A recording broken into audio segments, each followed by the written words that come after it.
వరాహ అవతారంలో హిరణ్యాక్షుణ్ణి వధించుట. జయ విజయులు హిరణ్యాక్ష హిరణ్యకశిపులుగా జన్మించారు. హిరణ్యాక్షుణ్ణి స్వామి వరహావతారంలో సంహరించారు.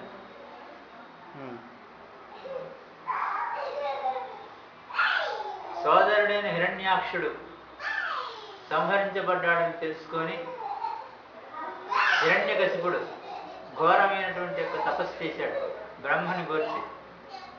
బ్రహ్మ ప్రత్యక్షమై ఏ వరం కావాలో అని కోరుకోమన్నాడు. స్త్రీ చేత కానీ పురుషుడి చేత కానీ సాయంత్రం సమయం రాత్రి కానీ పగలు కానీ ఏ ఆయుధం చేత కానీ నేను సంహరింపబడకుండా వరం ఇప్పించవలసిందే అని చెప్పినని అడిగాడు. దాన్ని ఆయన తథాస్తు అని చెప్పని అన్నారు బ్రహ్మదేవుడు.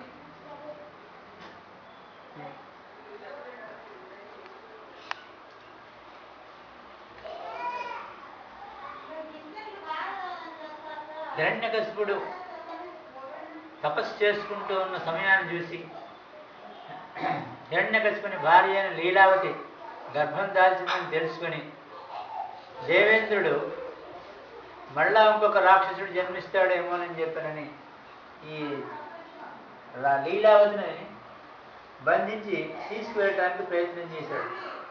అయితే నారద మహర్షి జరగబోయేటువంటి విషయం తెలుసు కాబట్టి ఇంద్రుడిని వారించి లీలావతిని తన ఆశ్రమానికి తీసుకెళ్ళాడు. ఆవిడికి అక్కడే గర్భస్థ శిశువు కూడా వింటూ ఉండగా లీలావతికి నారాయణ మంత్రాన్ని ఉపదేశించాడు. లోపల ఉన్నటువంటి యొక్క శిశువు కూడా ఈ నారాయణ మంత్రాన్ని జపించడం మొదలుపెట్టింది.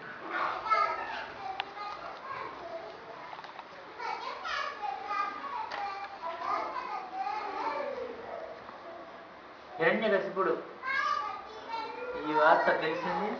నారద మునీంద్రుల వారి ఆశ్రమానికి వెళ్ళి లీలావతిని తీసుకొచ్చాడు. ఒక శుభముహూర్తాన పరమ భాగవతోత్తముడైనటువంటి యొక్క ప్రహ్లాదుడు జన్మించడం జరిగింది. అతనికి నామకరణం కూడా ప్రహ్లాదుడని చేశారు.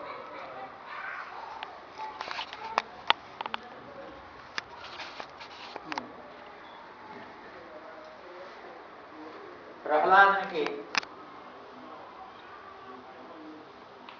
విద్యాభ్యాసం నిమిత్తమై గురుకులంలోకి పంపించారు.